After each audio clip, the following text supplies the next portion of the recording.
The views and opinions expressed on this podcast are not necessarily representative of the coalition or any other entity. This content is intended for mature audiences only. Throwdown.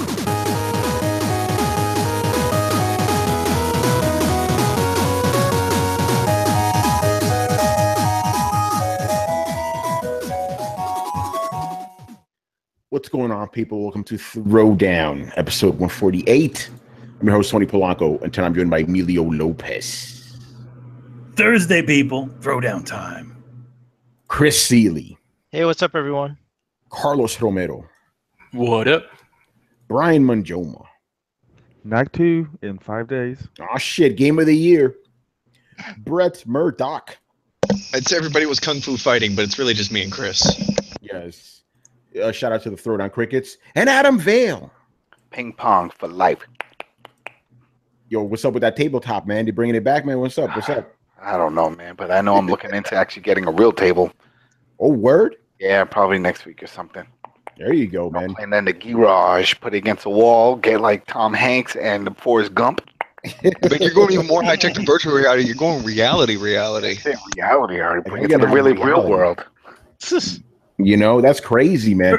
Actually, haptic feedback, I heard.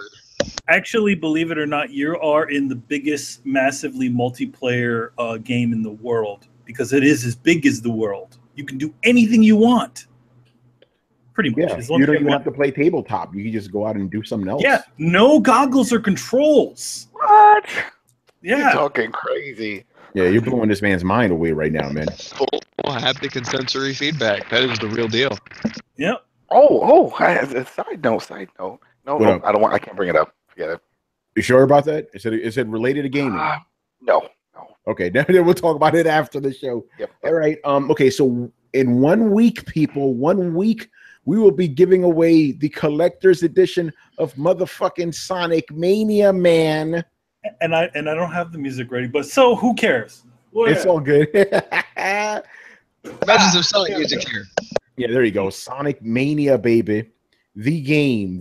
So yeah, we're going to be giving that away for the PS4 to a lucky person who subscribes to us on Throwdown here on YouTube and retweets the pin tweet at our Twitter at Throwdown Show. Or is already subscribed. Yep. It's not that you have to be a new subscriber. Yeah, you don't have to be, yeah. You just have to be subscribed to the channel to get the prize. Exactly.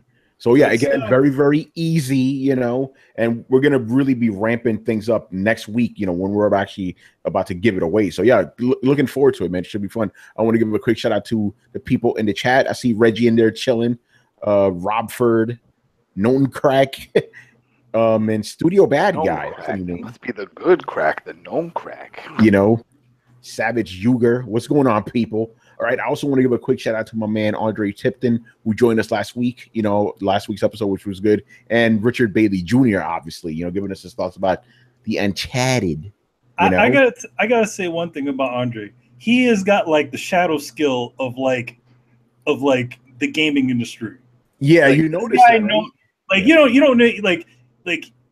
you think, okay, yeah, he's cool, he's got the great stuff, whatever. But then he just lays that knowledge on you. Yeah, I didn't know half that shit, you know. He's like, yeah, I know this. I used to own a store. I was like, man, this guy's been everywhere as far as this gaming shit has gone. You know, you hear about Torrance's story, you know, and he has his book plug for Torrance's book. You know, where he's like, he tells the story how he got into the industry and all this stuff. This guy sounds like he predates even Torrance. Oh yeah. He's talking like EGM and shit. Well, remember like how he kind of unofficially got started. He sent game reviews when he was a little kid to the companies. Mm-hmm. Yeah, so like back when the world was young and the age of man had just begun, there was one who reviewed games. Remember when he was telling us that when he first started in the industry, like Torrance was like the only other black guy he knew in the industry. Yeah. This shit is nuts, man. All right, time does fly though. Yeah, all right, yeah. What's going on all day digital? And Reggie, man, very weird statement you made about Adam's eyes, son. I don't know about that. I thought you had a wife. That's all I'm saying. Oh God! All right. He's not used to seeing Adam without his glasses. No, he's like he has cute eyes. I'm like, really, Reggie? I didn't know you got Yeah. down like that, bruh. It sounds like my therapist. My therapist always like keep pointing out my eyes. Like, damn, you keep looking at me weird. I'm like, all right, what? That's crazy. All right, man. So let's jump into the lead topic here. So this one I did 3 Tony's takes on because it kept developing. This shit is crazy. All right. So for those who don't know, over the weekend, which was on Saturday, Digital Foundry released their comparison of the Xbox One version of Rise of the Tomb Raider to the PS4 Pro and the PC version. Right now, the main screenshot they used set the, I guess, gaming Twitter on fire because it looked like the Xbox One X version had more textures than even the PC version, right? So obviously, you know, the Xbox fanboys, they ran with it. It's like, oh, this shit is not only better than PlayStation 4, it's better than PC. It's going to kill everything, right? Then on Sunday night, yeah, and the reason, I don't know why we didn't get any questions about this, which was very odd, but after we recorded Throwdown, right, somebody on NeoGAF posted something interesting. Basically, he took a screenshot from his game, a screenshot he took last year of that exact same spot that Digital Foundry showed off. All those textures are still there on the PC version, right? What happened was Digital Foundry, and they admitted this too, they kind of fucked up. Basically, Lara Croft takes damage as she gets hurt and shit. There's blood and crap on her face. And if you reload the game, all that stuff goes away, right? So they took a picture of her with damage and compared it to her without damage, right? And they wanted you to look at the higher quality textures, right? Which is true. We'll get to that in a bit. The texture quality was way higher, but people didn't see that. They saw the shit on her face, like, oh, that version has stuff on her face. That one doesn't, right? That was all these guys needed to go insane. Now, I did a couple of videos on this showing this stuff like, hey guys, look at the PC version. It has the same textures. And they were saying, oh, the images were obviously doctored. They're falling for it, Tony. Shit like that, right? And then I went on YouTube and I looked at some gameplay videos from 2015 from the Xbox One version. Those textures are still there too. So these guys ran with this story, you know, basically saying, oh, the Xbox One X version of every game is going to have extra textures when that's not the case at all. That's how textures. Yeah, go ahead. That's how you can tell none of those motherfuckers bought fucking Tomb Raider, because anybody who actually played that game would have known that shit. Yep, isn't that interesting, right? Like, and notice how Tomb Raider didn't sell well when it came out. Yeah. So what are you gonna y'all gonna buy it now because it's you got better textures? And it was a console launch exclusive. Yeah, it was a console launch exclusive. So you know what, you know, I'm gonna ask this. I even asked this question, you know, stealthily on my Twitter. I'm like, so does that mean that this Tomb Raider is gonna actually do better this time because it's got the Scorpio mode? Because it didn't do that well the last time. Yep, exactly. So that's what I find funny. It's like these guys who didn't buy this game originally were now trying to use this as ammo, but of course it all backfired. Here's why it really backfired on them, right? You legitimately said this is better. This kills the PC version. You think the Master Race was having any of that shit? No way. You know, so they made these guys look dumb. And then the other thing I do want to bring up quickly is because these guys were saying, oh, Tony, you're dismissing the fact that the Xbox One X looks better than PS4 Pro. No, I wasn't. I admitted it. It's clear as day. I actually have eyes that aren't clouded by fanboyism. I see it like, oh yeah, the Xbox, the PS4 Pro version looks blurry compared to the Xbox One X version, but that wasn't what we were talking about. You guys were saying that there's extra textures that weren't even on the PC version. They were there the whole time. And like Manny said, you must have not have played the game.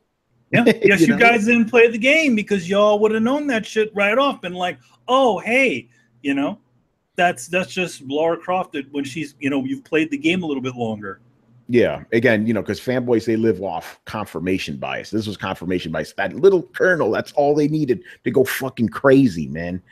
So yeah, I obviously gave my thoughts. I want to get your thoughts on it. Carlos, you jump in here, man, because you were saying some shit to me earlier during the week about this stupidness. Specifically, let me know what you think about these guys saying that the Xbox One X version is better than PC.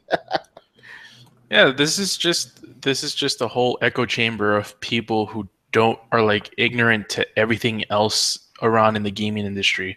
They don't know what PC gaming is all about. They don't know what PS4 gaming is all about. They don't know about Nintendo gaming is all about. They just know their shooter games on Xbox. They really don't know any other types of games. They know their Call of Duties, They know their battlefields. They know their Ghost Recons and a handful of sports games and maybe a Forza or Gears and shit.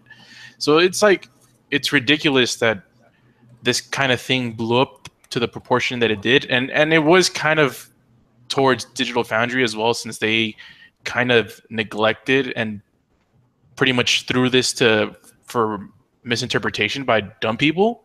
Yeah. So like it's ridiculous. And it's a question I had for you, Tony, is like, you made 3 videos of this, and I'm wondering, how did a backlash like keep going from video to video? Like, did it die down? Did it get worse? Like, oh no, think about it like this, right? The first video, like the first one is still the one that's getting the most hits. It is still getting hits to this minute, dude. So it hasn't died down, you know? That's insane. I'm like, what the fuck? I think it's at almost 4,000 views now, you know?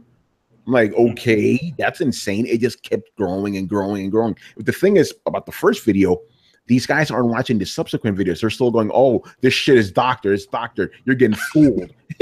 Like, really? Like, oh, it's NeoGaf. They're fucking lying to you, man. Like, bro, watch it. And the thing is, at the end of that video, I tagged the other 2 videos so they could see them, right? They're not trying to hear it. They're not trying to hear it. You know, like you said, they live in that little echo chamber. They don't know what's going on elsewhere, you know? And the thing is, and I have to say this, Mike Ibarra, right, from Xbox, he tweeted that image out saying, hey, look, our shit is better than theirs. He still has that tweet up there. He didn't post it because Digital Foundry, they tweeted a corrected image, right? Why didn't Mike Ibarra tweet that shit out? Wait, so he tweeted out that the original image. So did he say it was going to be better than PC? No, he didn't say that. He just says this is the best place to play the game, implying that it's better than PC, right? But he didn't correct that shit. That's what I'm trying to get at, you know? He didn't post a corrected image. No, he's not going to post a corrected image. You know why? Yeah, because it makes his brand look. Here's the thing, though. It's actually complimentary, though. The new image is still complimentary. It's still the Xbox One X version still looks good, though. But he's gonna look stupid if he would retweet it, I guess. Yes, I mean, that's it. If you said, yo, this is Rise of the Tomb Raider on Xbox One X, it's up to the standards of PC and the texture aspects. That's a freaking compliment in itself. That's a selling point for the game. Yeah. So by putting this image that doesn't really tell like any significant portion of the story, because it's like put in a way that like I said, it misleads people. Yeah. It's just it doesn't really give credibility to what you're trying to sell here. It's just like blinding people to what actually is available to you. Yeah, and I need to ask this: how sad is it that you have to promote, even though we know they're not exclusive? How sad is it that you have to hype up exclusive textures over exclusive games? Yeah, you know, come on, man. You guys are grasping at straws here. You know what? Number one, they had to be honest. It's like I'd take a fucking exclusive game over any order of the textures, because it doesn't change the goddamn game. It's not like they're getting any additional content, which the PlayStation 4 has additional content that the Xbox doesn't have. Yeah, so a lot of good content too. Yeah, but again, man, just like you said, why didn't these guys buy the game originally? Yeah. You know, everybody's talking about, you know, they're all talking about power. But again, where are the games? And it's like, okay, so what? We're gonna go, let's go stick in the old game, what was it, a game from 2 years ago in there, and let's see what it looks like now. Come on, guys. That's almost as bad as Switch owners who are praising the hell out of Skyrim now that it's coming to its console. Why you guys praised it 7 years ago when it came out, you know? Hey, look, we've managed to put an Xbox 360 game on it. You know, it's come on, guys. It's the same game that you always remembered. It's just this on this portable thing, which is fine. You know. Yeah, but again, some people. Go ahead. Yeah, Brad, are you gonna get Skyrim on Switch? I don't think so, but I know a lot of people who I've talked to that are excited about it, and they're not like, you know, nobody's holding the idea of like, oh my god, Skyrim is You know, amazing that they hold the line. It's the greatest it's ever been. Tell that to Nintendo, who puts that in almost every press conference. Yeah, that is true. There are a lot of people that are excited about being able to take Skyrim with them. Skyrim is kind of one of those fuck around and play games while you're playing other games, even for people who aren't modding it. You know, with the weird thing that I've seen is people who are excited about this are the people who have put hundreds of hours into Skyrim, and they're like, oh, awesome, now I can take it with me. So I think portability is, I mean, that's going to be the only selling point on that game at this point. You know, it would be kind of cool, and I'm sure Nintendo would never do this, but if you could log into, like, I don't know, Skyrim.com or something like that, register your save, right? You know, from whatever console I see what you're saying, version of your thing, and then you're able to continue the game that you created maybe a few years ago or whatever on your actual Switch. I would think that would be a very cool idea. That would open the door for way too much muling, in my opinion, at least. I mean, I guess it doesn't. I mean, muling of what? I mean, if you mod it, like, okay, obviously, if you have the PC version, you probably modded the fuck out of your game, you know, as far as putting those things in there. But I'm sure maybe those things don't come through. But let's say you're playing a nice, clean version of the game, which people in the beginning did play, you know, on PlayStation, on Xbox. Yeah, it'd be kind of cool if it could just look at your save, like, okay, you're X percentage away from this thing, and then giving you a lot of that, and giving you the ability to continue your progress. All right, I'll halt it right here before we get off too off topic. Anyway, does anybody else want to say anything about this whole Tomb Raider shit? Chris, I want you to get in here. I want your thoughts real quick. Oh, Microsoft is reaching, man. I mean, they're in dire straits. This is a problem. This is what happens when you cancel game after game. You come out with you basically come out with the Xbox One that you should have given everyone in the first place, and counting on features like 4K, and that's where Pachter was right. Less than 10% of U.S. households have a 4K TV. So he's like, who's waiting for this? And he's right, because there's no reason to upgrade to the system right now. The reason to upgrade to the system would have been exclusive games. Which they don't have them. They don't have Forza them. is not a system seller. I'm sorry, it's or another racing game. People can hold out for something else. Crackdown was supposed to come out this year. It's delayed till next year. It's not for Cuphead. I can play Cuphead right now on my Xbox currently, so it's not that. They don't have anything. They're really reaching there, to push this system out. Yeah, and Brian, I actually want your thoughts real quick. What do you think about the Xbox fanboys trying to say that PC is shit now compared to their console? It's the same thing every single time. Like we got it when the PS4 Pro came out. It's like, oh, look at this, look how great this is. Now it's the same thing when the Xbox One X is coming out. It's just swings and roundabouts. It's like the same. Like when I've been gaming on PC for as long as I have. Like you see, like the same trends that come around every single time whenever a new piece of hardware is launched. It's like, hey, it's so much better than the PC. It's like, okay, really? Is it? How? Oh, look at this game. It looks good. Like, and that's it. That's all they have. All they have is this game looks good. Like, okay, great. Play your game that looks good. We don't care. Give us something that's substantial. Give us competition. That's what I say. And yeah, it's just dumb fanboys being dumb fanboys. So it's technically another day. In fanboy Asia, Yo, I got to say something real quick. Keep it real. And when you get criticized for defending a platform or a console that's not the console that people accuse you of being a fanboy of, then that doesn't make you a fanboy. Yeah, let's talk about that real quick, because Brian, you're gonna love this. Because of those videos I put out, I was accused of being a PC fanboy. Oh, good! Look at that! Amazing. I'm like, okay, so I've literally been called a fanboy of every console. That means I'm not actually a fanboy, am I? Remember back called a Nintendo fanboy.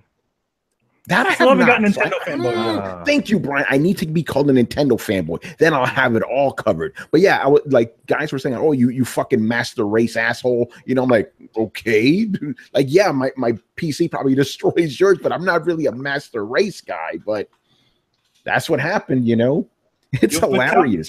You're either that, or you could say somebody could say you're a flip flopper. Yeah, right. Where your allegiances lie.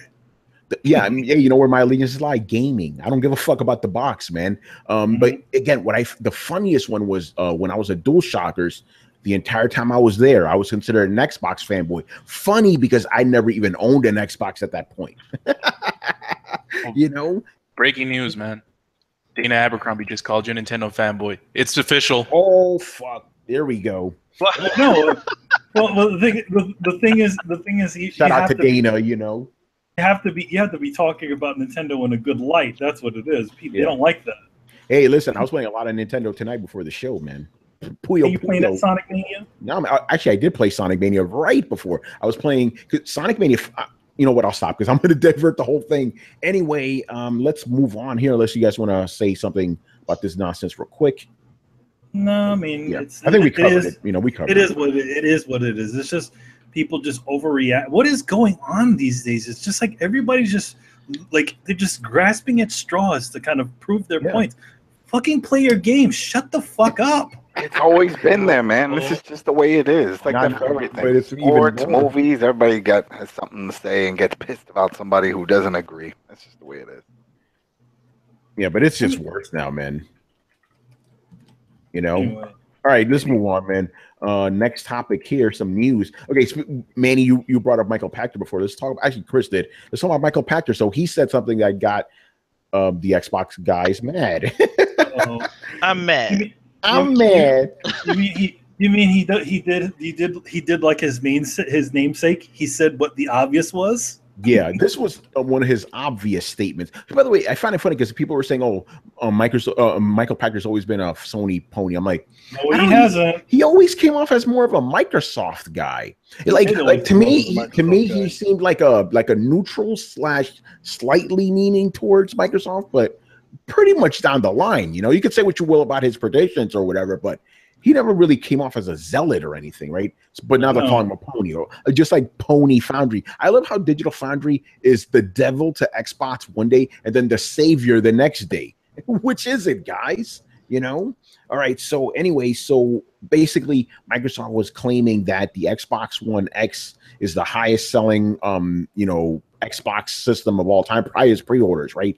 All that shit. By the way, how can you sell a pre-order? Like, when did pre-orders become sales? Anyway, so he said don't take too much stock in that stuff.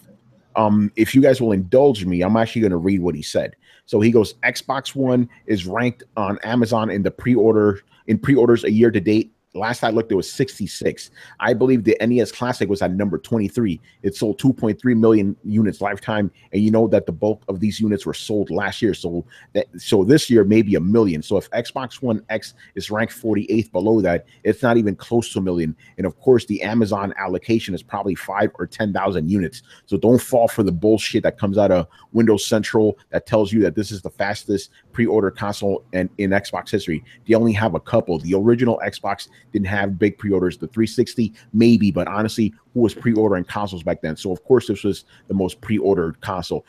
I know what he's getting at, because basically, yeah, nobody pre-ordered the Xbox, the original Xbox. 360 maybe. This one, it was kind of guaranteed to have really big pre-orders because it's new. You know, people like to pre-order shit. It was really that Scorpio. You know, once they start saying, "Oh, we're going to launch with a limited edition console," there you go. People jump on that because they're like, "What, limited edition? I'm going to have one up on my boys. All right, let me get it."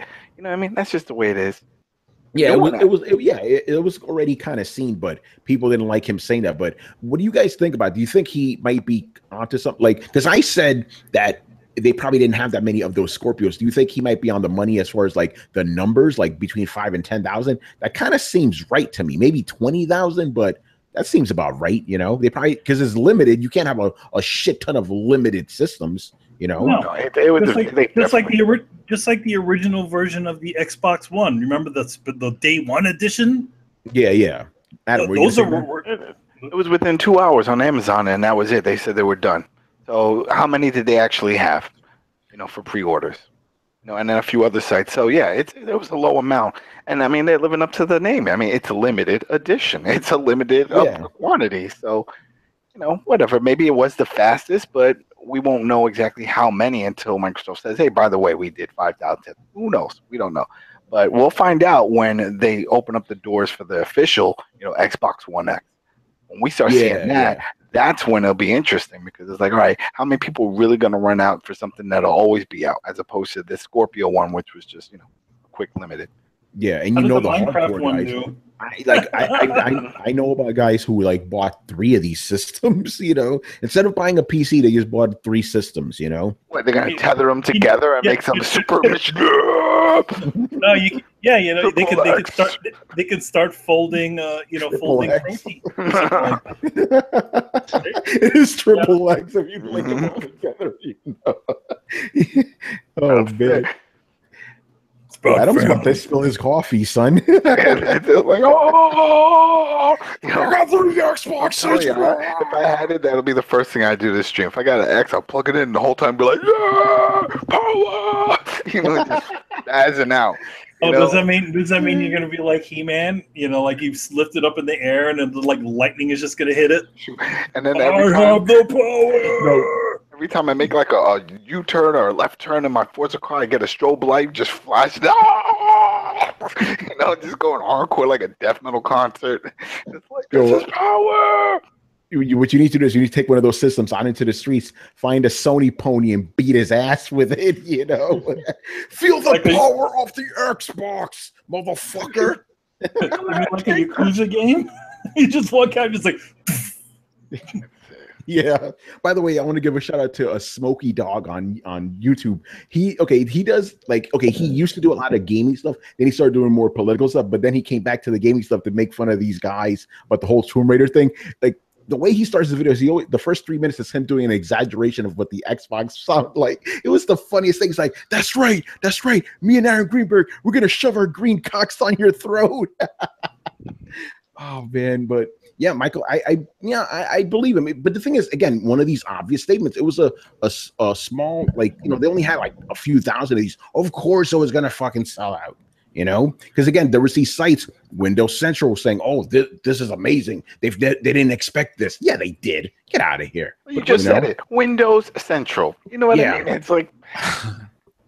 Yeah. By the way, Windows Central is not an official site; they're a fanboy site. Yeah, fanboy. They were good for news for the OS. Whenever there's patches and stuff, they do a great breakdown. So I'm not a fan of Jess Corden, that son of a bitch. You know, sending people after me after I got hacked. Fuck that guy, man. All right. Anyway. Let's move on here. Just talking about Chris's favorite subject, Nintendo. This is interesting. So Chris, what is going on with Nintendo? They're getting sued? What the fuck? Yeah, well, they just so the one I sent you, they lost a patent lawsuit to a company called iLife, and iLife is just it's one of those patent squatters. They create patents for stuff. I don't think they actually sell anything legitimate. But they do not. I checked. Okay, yeah. See, there's a bunch of guys like that, and they sued. Even when I was there, they were getting sued by guys who would squat on patents for motion controls and all this stuff. They just take the IP, right, and then what they do is they bully companies for money and threaten to sue them. Well, iLife was actually successful, and Nintendo lost to iLife, and was ordered to pay them $10 million by a Texas court. So Nintendo's going to appeal it. So Nintendo right now doesn't have a good track record of these patent cases. Actually, this is not the first one they lost. They lost one in 2013. They had to pay a former Sony guy who developed 3D technology without using 3D glasses. That sounds familiar. So it was a 3DS patent lawsuit. They paid him $30 million. They lost that one. So now the one that's coming over the horizon is the Game Vice lawsuit over the Switch, specifically the Joy-Cons. Because Game Vice had filed a patent in 2012 for exactly what the Joy-Cons are, controllers that you slide onto a mobile device, with screen on the front, touch controls, all this stuff. And they claim that the Switch is infringing on their patent and it continued to cause them damage. So when you file a lawsuit like that saying that a device infringes on you and continues to cause you damage, then the only injunctive that you seek is to have the company stop selling that system. Oh, shit. Right? So Game Vice is not only looking for damages, monetary damages, they're looking for the court to grant an injunction to stop the Switch from being sold in the United States. So that's the lawsuit they're facing now. That's the legit lawsuit, not this bullshit one, right?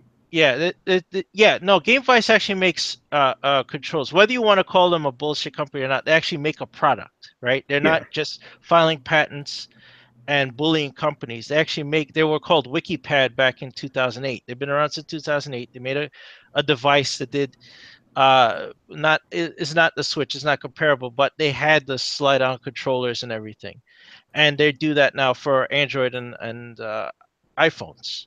They make the slide on controllers. Now they're not pretty, they don't look great, but they do similar things to the Joy-Con, so that's what they're seeking damages for. And you know, I'm pointing out this other lawsuit that Nintendo just lost. They're going to appeal it, but I don't have faith because they lost the 3DS one also, and they tried to appeal that. They had to pay out Tomita, who filed it. They paid him $30 million, approximately $9.80 for every 3DS sold at the time when he was awarded in 2013. So you can imagine that Game Vice now they're asking for a cut of every Switch sale, including an injunction to stop it from being sold anymore. Wow. Which would hurt. Now, so in history, like obviously companies have not gotten that injunction. Like you look at Apple versus Samsung, and Apple wasn't able to get Samsung to the courts agreed that Samsung shouldn't sell the Galaxy anymore. But those are two giant companies like fighting each other, right? You know, Samsung and Apple both have money to throw around, and they litigated that for years. This is different because if Game Vice wins this lawsuit, even if they don't get the injunction, they could take this to international court. So that is the concern I have. This is what other people aren't seeing. If Game Vice can take Nintendo to the cleaners right now over the Switch, and they don't get an injunction, they might be able to take this to an international court, maybe in the European Union, and continue this there. Damn, this shit is serious then. Right. People aren't taking this seriously. They're just looking at Game Vice. Oh, they make thinking controllers or whatever. They're getting VC now more than ever because they're taking on a juggernaut like Nintendo. So they could the logical course of this action is they could just take them around the world and sue the shit out of them. Wow. And that's what people aren't seeing about this lawsuit. And of course, like if any quote unquote journalists out there did their homework, actually read the legal brief, you would understand exactly what they're filing for. And I suggest everybody, that brief is freely available. I could put it in the notes. You read it, and you'll understand how serious this lawsuit is. So what if Nintendo decided to do a redesign, do a workaround? Well, okay, so you would have a huge problem. So let's say they decide, okay, we can't have slide-on controllers, so we're just gonna make a Switch that's just one unit with no. Well, then you lose the motion controls. What about how am I going to count my ice cubes if I can't shake the Joy-Con next to my head? You know. Also, it's not the technology inside that's necessarily patented. It's the idea of what the product is. The idea of slide-on controllers. So they couldn't redesign it to work in a different way. It's not like Cintiq's digitizer versus the Intrig digitizer. It's not like they can find a different way to do the same thing. I'm not sure how many people are really familiar with TV, but there was in the history of TV, there was actually two different kinds of TVs, and one was patented by its technology, and there was essentially an arms race of two different kinds of TV. One was a smaller, more rounded box, and the other was a bigger square box. And they were trying to get the resolution and the lines reduced the resolution up to the point where it was visible. So they were both trying to do the same thing, but they were doing it different ways. That's not what we're talking about because the world doesn't work like that anymore. Somebody tried to sue Apple, I was telling Tony about this earlier, for swipe or touch to swipe. The idea that you move your finger from one side to the other side of a screen and it moves something or flips something, that was trying to be patented. The movement of turning a page that has been around since as long as books were around. Somebody had a patent on that, and they tried to patent troll. So it's not the technology inside. It's simply the idea of they put controllers on the side. That's what they're claiming to own. I remember in that court case that they said that they had to present an actual working model or something similar. You can't just say, well, here's my idea and here's my patent. I was like, do you have something that you can actually show us that you were working on and you had patent at the time? And they didn't have that. It was just an idea. Well, no, iLife won their lawsuit on an idea. iLife doesn't have anything with motion controls in it. Neither. I don't know if you looked, Chris, but they look like they appear to have products. The weird thing is their products aren't available online. They're only available through retailers. And when you try and find a retailer, you can't actually find a retailer in the United States. In fact, you can only find retailers in like the Arab Republic and Kazakhstan and weird shit like that. Party spots. Damn. And even when you do try and find a retailer in there, they're not actually for sale. So Right. it's one of those, they have these ghost products, and that's how they win these things, is because they make it look like they have a legitimate website. But even if you're like, I really want to buy one of these products, there's not an actual avenue. Well, because Yeah. Okay. So you have a ghost. You make vaporware that looks legit, but it's not. But Game Vice doesn't have vaporware. They have an actual product. They've had they can actual bring in products. and show people. Yes, they actually, the show that Dana went to in New York, they were there. Game Vice was there, and they were showing off this stuff. You know, it's not great. It's not by any shakes comparable to Joy-Cons or anything, but it exists, and you could use it, and it works, and you can get it handily. So they have way more of a case than iLife did. Oh yeah, yeah. I'm just saying that I wanted to make the distinction that iLife didn't win purely on we had this idea. They kind of half legitimized it through a vapor shell company. You know, it's kind of like vaporware. Like, yeah, it looks like it exists, or it might have existed, or it might be about to exist, but it's clear that this was all just built up. It's like going to Disney World. Like, no, there's not actually a giant coal mine here. It's just built to look like a giant coal mine so they can do the ride. So, and you can tell that by any geologist would be able to look at that and be like, yeah, that's not a real Magic Mountain's not a real mountain. It's magical to me, man. Just keep it to yourself. Your views. Don't ruin the fantasy. Don't ruin the fantasy. Exactly. But dude, I'm sure even in court, just presenting these these images of like, well, here's our website, here's the products that we sell. It's not much, but it's more than just, hey, we had this idea. But it is still not nearly as much as Nintendo has to come up against in the future. So if they couldn't beat this, a product that they could show pictures of but not actually produce, this is a product they could walk into a courtroom with and be like, see? Yeah, they can, and the judge can hook it up to his phone and whatever. It's legit. But here's the thing, guys. So I don't want you to start crying or saying that I'm hating on Nintendo, whatever. Like for some reason I created the lawsuit or whatever with my thoughts. That's not the case. Like, I remember I always say I want competition in the industry, whatever. Nintendo should be able to do their thing and whatever. Go right ahead. But here's the thing. I'm talking about the legitimacy of this case and the likelihood they are to lose. They and like Brett explained, they just lost to iLife, who has a vaporware product, and this is a real thing.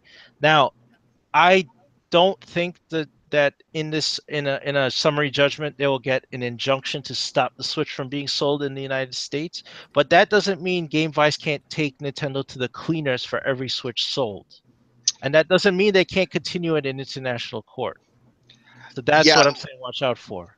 Couldn't they technically make the argument that by Nintendo adopting this technology and cornering the market on it, that they strangled what could have been a burgeoning multi-million-dollar company while still in its infancy, and Nintendo is financially responsible for that potential loss of millions of dollars? Because I want to remind everybody, we're talking about potential loss of revenue here. The same, it gets into a whole different mind game field. So they could basically say, we were set up to be a multi-million-dollar company and bring out this technological revolution, but then Nintendo ruined it, and nobody can really say whether or not their idea would have worked. But you kind of have to let credence to the whole. It might have worked, and they might have made money, so they might have a point. Right. Yeah, they're seeking exceptional damages. So whenever you file that in a court, that means the sky's the limit for the amount of money you could possibly get in a rewarded.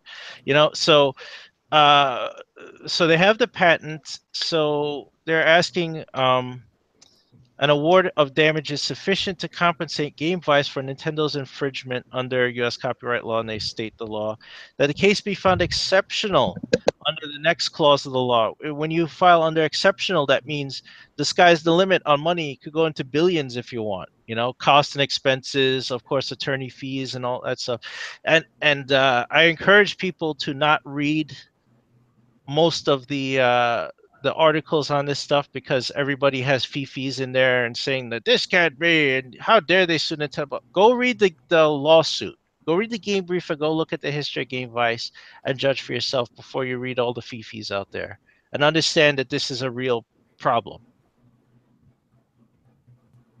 Yeah. Well, the that's problem crazy, that we're facing is real and definite. Like, I know some of you might be doubt the legitimacy or the reality of why we're here. I, for some, am kind of one of those people. Like, I don't necessarily think that we should have patents on ideas of how to approach something, but more so the technology used. Oh, whoa. I think I'm gone. Whoa. You're going in and out. Yeah. I guess I don't know what's going on over there. Brett's gone. All right, I think we said enough about this. So Crickets attacked them. They got fed up with this shit. Let's move on, man. I want to get. One thing it does kind of remind me of, but this is a very different situation. Like when Sony had to kind of redesign their the DualShock and created the Six-axis. Yeah, that's right. Because essentially Microsoft swooped in and bought the company that made their controllers. And they couldn't use those rumbles or anything like that. Oh, they could use it. They just would have to pay Microsoft for it, and they didn't want to do that. So they're like, people don't want rumble. Yeah, people don't want rumble. Yeah, they also said people didn't want internet online. Play, remember? Yeah. Hey, there you are, Brett. All right. Yeah. Last point, and then we'll quickly move on. Unless you're done. I'm sorry, I was mobbed by crickets, and I totally lost my train of thought. All right. Okay. That's all right. Okay, let's move on, man. Okay. So this is interesting. So earlier this week, Adam hits us up. He's like, "Yo, that's it. PlayerUnknown Battlegrounds is done, son. Did you hear about this new GTA mode?" We're like, "Okay, what is it?" He's like, I'm gonna play this shit. I'm gonna let you know. Then he gets back to us like, "Yo, that shit ain't killing no pug." Okay, so Adam, what is going on here? What is this new mode, and why did you initially think it was gonna kill pug?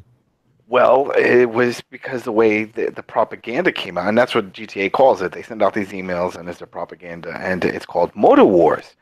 And it's like, okay, so I'm looking at this, and I was like, all right, it starts off, there's 100 people. Okay, that's like Battlegrounds. You start off with a plane, and then you parachute out. That's just like Battlegrounds. You land in a world, and you have to go and kill the enemies, and then the world starts shrinking around you. That's Battlegrounds. You know, so I'm like, what the hell is this? I mean, everything sounds like Battlegrounds. So then when I finally do play it, and then I realize, once I parachute down, I grab a weapon, I find one. Sorry. And then I realize I don't see anybody. I'm like, hell, there's got to be somebody. I see cars and people shooting at me. I'm like, and some other guy screaming at me, "Get in the fucking car!" I'm like, what? I was like, all right. So I get in the car, and then I realize, oh man, this is more like a Twisted Metal, if anything. I mean, it's just everyone landing and then getting into cars and then just shooting at each other and then getting out and finding other cars. So once I saw that, I was like, all right, wait a minute, this isn't so much like Battlegrounds, because Battlegrounds is more of like the hide and seek aspect, going into houses, and closing doors, opening doors, finding things, weapons and supplies. This is not that. The other thing also is the customization. That's what everybody likes, and that's where they make their money. On Battlegrounds, where you get those crates, you get different outfits, gas masks, whatever. This, no, you have different groups. They're all the same, and they have different colors: pink, orange, purple. So I'm like, oh, all right, so that's it. You just look like weird, like stormtrooper type things, dropping. And so I was like, all right, so it's not so much. I mean, it took some of the elements, and right off the bat, like I said, it sounds like exactly like Battlegrounds. 100 players parachuting out into this world. It starts shrinking around you. That way, it starts forcing the action. Everyone has to go into the center zone. I'm like, all right. I mean, they added a bunch of maps, and that's the thing. It's not a Battleground killer, but it's still fun and it's different.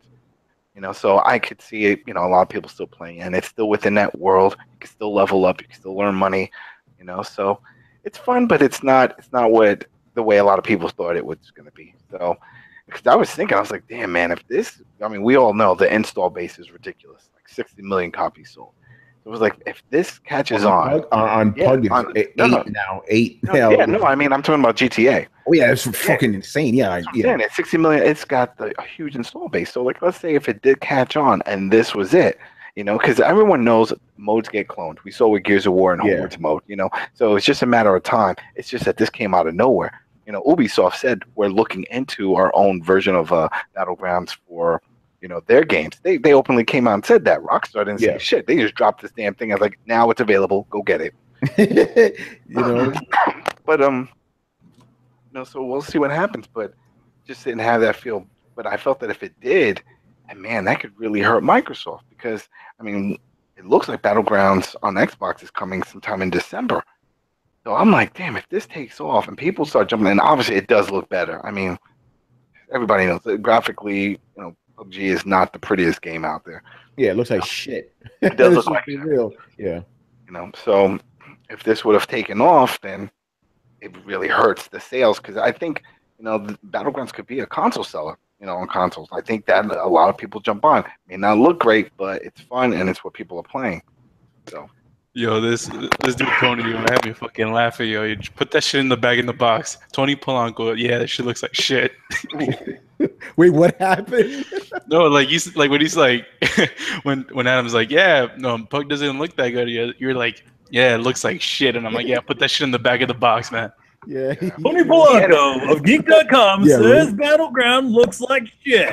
Yeah.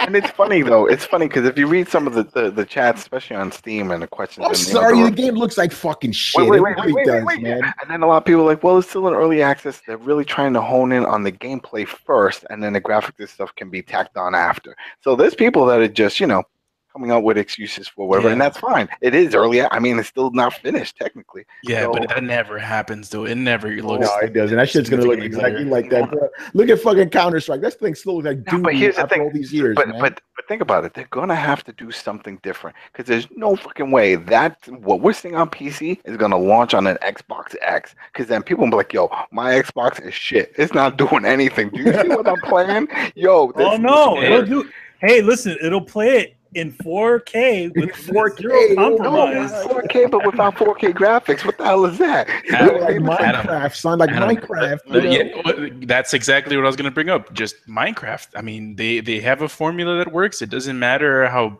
good or bad it looks. They're just going to keep the same formula and status quo, man. We'll see. We'll see what happens. So, that was my main. Yeah, quickly. Brett Soapbox says, "Throwdown graphics don't matter as much as gameplay. That's what makes the game fun." Oh yeah, I'm not doubting the gameplay, but the game looks like fucking shit. You can't deny that. I feel like a gameplay does matter, but I do think that if your game does look better than a fucking like a PlayStation 1 game, or an old Sega Saturn game, I think you're pretty good. You know. Yeah, man. That was the thing that's why I was worried because I'm like, damn, even if the GTA mode is just a little bit better when it comes to control, it still looks a lot better, and people already have the game installed. So they're like, damn, I don't have to pay anything extra. I already have that mode. Whatever, I'll just keep playing this. But it's not, so I just hope that when PUBG comes over to Xbox, they do some tweaks to sort of make it look good just because it is going to be on the new console. That's what I'm saying. It's like, yeah, I agree. Gameplay is king when it comes to it. You want good gameplay. It has that. But you're trying to hype up. I mean, think about it. The whole story of this new console is 4K, beautiful processing, blah, blah, blah, blah, blah. And then you're going to say, by the way, we got this game. It's on there. And you look at it and you're like, yo, this ain't finished. Wait, do I have to download a patch or something? You know what I mean? People are going to get hot. They're going to think something's wrong with it. So we'll see. We'll see what happens. But at least they don't have to worry about it unless, that's a lot of time in between. Ubisoft might drop their shit for Wildlands and might be like, mind blown, they did it. We don't know. But it looks like, people are jumping in on it. That's the one thing about a lot of having a good idea in the early access world, pre, buy or whatever like that. It's easy for the big guys to be like, oh shit, that works. We'll do that. Remember, friggin' Sony had that zombie game that was essentially H1Z1, which was like that other game that was out for PC. Yeah, H1Z1. H1Z1's still out and it's still doing well apparently. Yeah, it's crazy, man. But it's well, that was the whole thing with the game though. It's just a mode. You know what I mean? It originally started as a mod for another game. Yeah. So it was just a mode, so it was just a matter of time. And then, look at the studios that we're talking about, Rockstar, and then Ubisoft, and EA, Activision. They have studios, just some working on stuff, some may not be working on anything. And I'll be like, hey, work on some shit for this game. Put that in Call of Duty, all right? Thanks. All right, that's it. You know what I mean? Yeah, I can see that happen. They got the money for it, and they have the money to supply the development teams for it. So it's a race, and now, we see the first person, the first group to jump in that race is Rockstar. Yeah. But all right, so we'll move on here to the next topic. So this is interesting. So you guys know how Sonic Mania was delayed for PC by 2 weeks, right? Apparently it was so they could install some bullshit DRM on it, de novo, right? So for the first day or so, basically when it first launched, people were giving it good reviews and stuff. But then when they found out that basically you couldn't play the game offline, then they started hammering it on fucking Steam. You know, people weren't trying to have that. So the next day they had to change that, obviously. The DRM is still there. They didn't get rid of it. It's just you could play the game offline now, you know? Why does that even have something like that? Because they don't want people to pirate it. That's why, you know? They don't want people to pirate it? I mean, that's all it is? Okay. All I can say here is PC players, you kind of made your own bet. We kind of made our own bet on this. No, wait, fuck that. I buy my games. You made your own bet on this one. Fucking thieves. But look, here's the thing. I'm not fully against piracy. If you don't have a lot of money, if you want to try something before you buy it, if you want to make sure you get the quality of goods that you're wanting, fine, so be it. But I'm also a big advocate of help these developers make the money that they need to so that the artists and all the people that put hard work into it get paid. So especially for a game like Sonic Mania, which was literally made by fans. Exactly, but no hate throwing or anything like that. I'm not throwing shade anywhere, but here's the real God's honest fucking truth of it, people. If there weren't a problem with piracy and lost revenue on PC, they wouldn't have had to give the PC version of this game different treatment. They didn't have to give the console versions. They did this because they had to. I'm sorry, Brad. Did the console versions not have DRM? No, they don't. Well, I mean, they are kind of the physical. So basically, by what you're saying, so then by what you're saying, then console guys are thieves too, because they put DRM on the console versions, right? Well, the thing is, you can play Sonic Mania offline. The only way you can steal a console game is if you go to a store and rob it, though. That's exactly what Brett says. He's like, yeah, the reason that they put DRM in there because PC guys are thieves. But I'm like, but then they put it in the PS4 and Xbox version as well. Yeah, because when we had Dreamcast, we burned all our games because we were thieves. Yeah, that is true. And why you gotta just out everybody? I told them I'm sorry. You know what I mean? That crazy taxi was just there. I was in the forum. It only happened like 20 times. Shit, let it go. So yes, no, what I am saying is that consoles already have a built-in DRM that PCs don't, and because of this more lax attitude, PC games are pirated more, and so they're taking steps to protect their revenue. It's not great. I'm not happy about it. It sucks dick, but and GOG and Steam, they've been actually, they've been part of the solution. For those of you not old enough to remember before Steam came around, there was an age where all the games were being pirated and nobody gave a shit and developed for PC. There wasn't the PC gaming world that we knew. That happened when Steam came in and found a way to legitimately monetize a lot of PC gaming. That's the truth of it. So this is a ham-fisted, awkward way to go about it, but they have to find a way. Like, especially small companies, and Sega's not a huge company anymore. They do not have the resources they used to, and they're working with a lot of indie developers on this. So they had to find a way to. Look, it's like babysitting with a shotgun. I'm not saying the way that you're going about it is a good idea, but somebody ought to watch the kids. Maybe not with a shotgun, but they need to make their money. And we can talk back and forth all day about what's right and what's wrong and moral this and moral that, but they just want to make sure that they're getting paid for their game. Because makes sense. Yeah, you work hard to make a game, you want to get paid for it. You don't want some asshole stealing your shit, Yeah, well, no, there could be a lot said for there are better ways to do that. Forcing somebody to be constantly online seems like a very poor way. Yeah, it's a dumb idea. And it inconveniences a lot of people. You're inconveniencing more people who bought the game legitimately than the actual pirates themselves. So it's not an effective or easy solution whatsoever. It's a bad solution to the problem. All I'm doing is lending legitimacy to the idea that there is in fact a problem that they are trying to address. They just happen to be doing it badly. By the way, I just want to put this on the record that every game by de facto has DRM. Whether it's on PC or Xbox or PlayStation. Not if you buy from GOG. Guild games have 0 DRM. Because people. No, I'm saying. Oh, go ahead. No, I've actually tested it on GOG, and they don't have any form of DRM. It's scary. The whole games. Weird. That was No, their I'm whole saying- thing for the I'm longest saying time. like DRM, like every game has it. Like I'm just saying that like we don't specify what kind of DRM we hate. What? Know what I'm saying? No. Like DRM can be like an encryption. It's like it's digital rights management. It's not necessarily mean. Or you not mean being they're able to play like online. taking things apart and stuff and how Yeah, it's like a lot. like DRM, like not being able to play your video game offline is DRM, but DRM is way more than just that. You know, that's what I'm just trying to say. All right. It's I also think proprietary hardware. It's Nintendo's Exactly. cartridges. It's Sony's closed system. It's yeah. it's Microsoft not letting you crack open their Xbox anymore.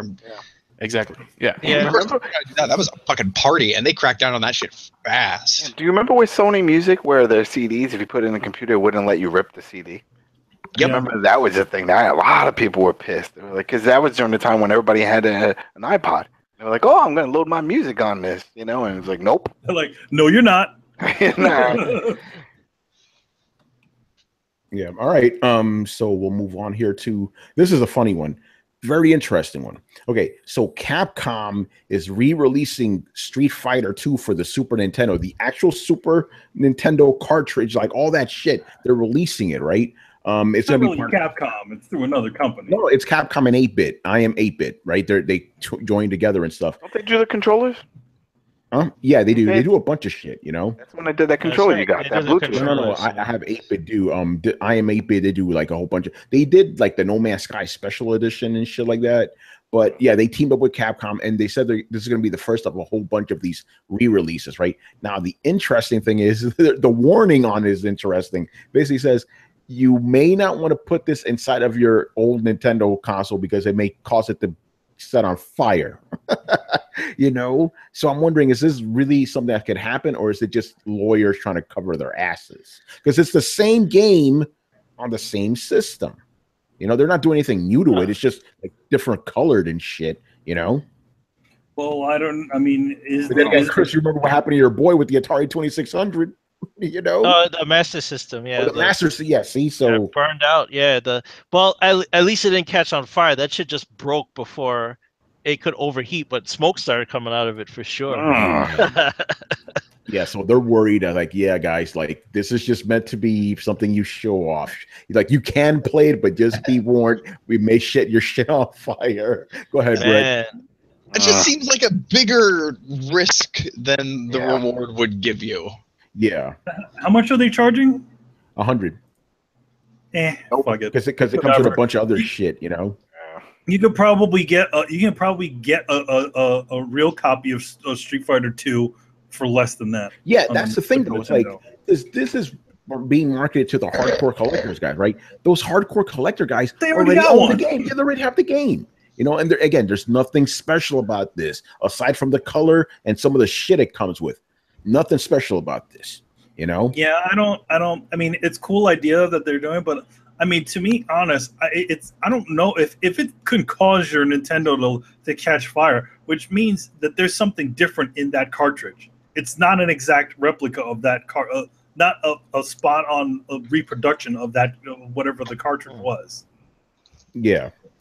Yeah, this is like the actual. Because I don't remember. Yeah, because I don't remember seeing that warning inside of a Super Nintendo game. Yeah, but again, that's what I saw. Like somebody saw, like, yeah, it's just the lawyers being crazy, Like, that seems a weird middle ground to do, though. If it has the potential to light your system and your home on fire, it seems like they should be saying, not for use as an actual game.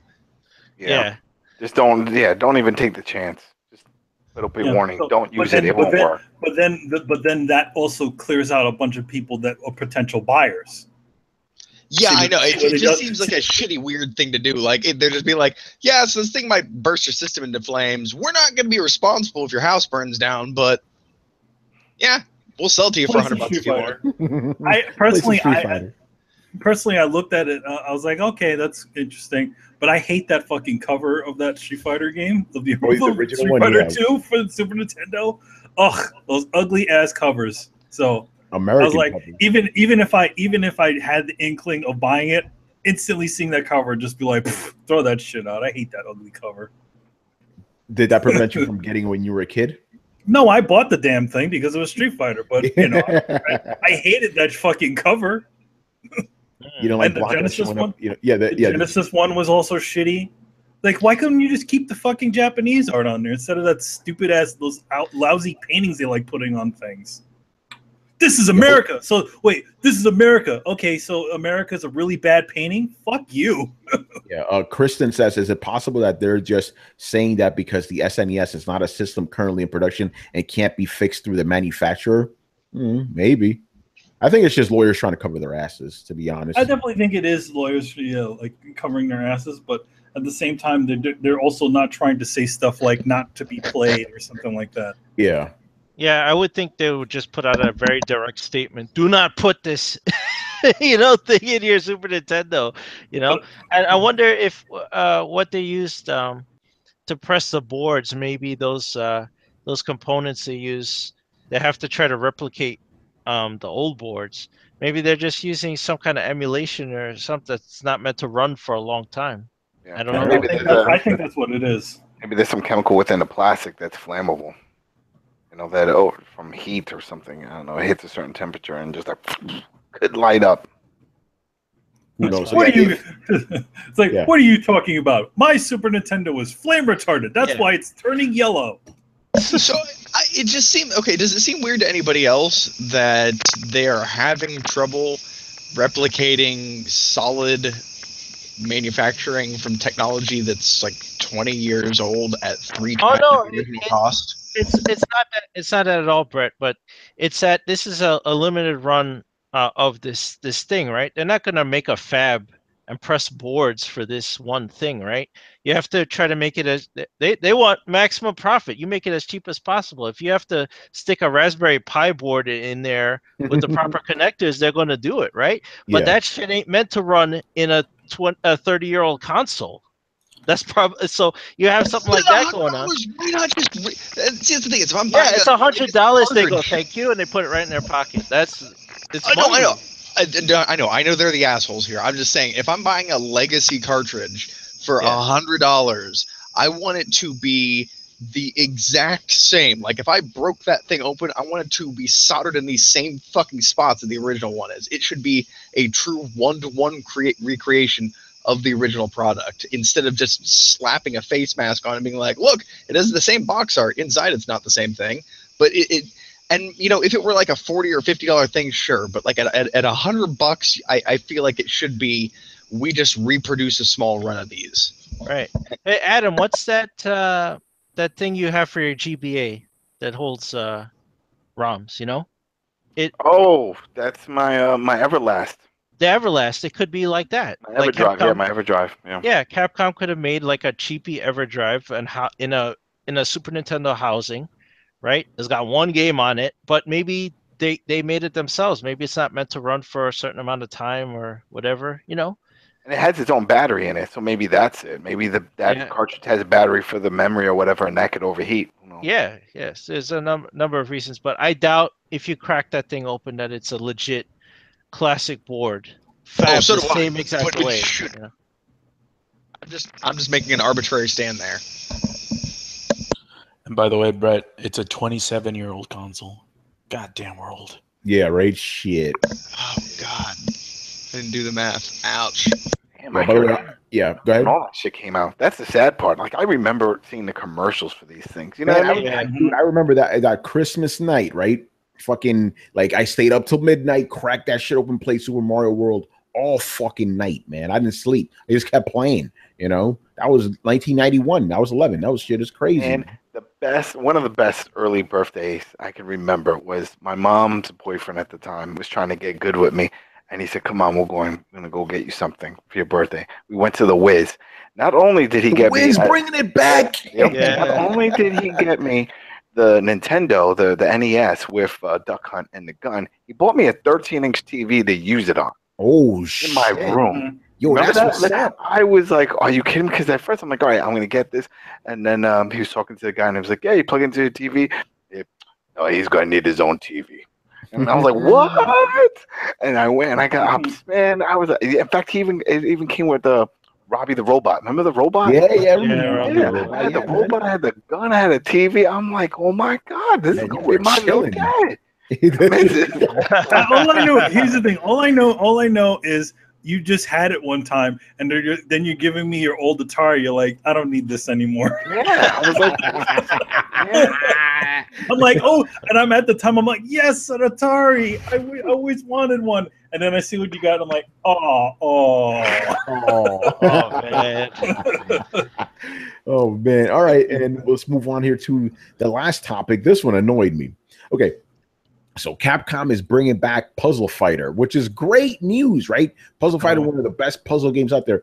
Problem is, okay, this would be bad enough on its own. It's a mobile game, right? Android, iOS. That would be bad enough, but it's still playable somewhat. This shit's gonna be free to play. You know what that means?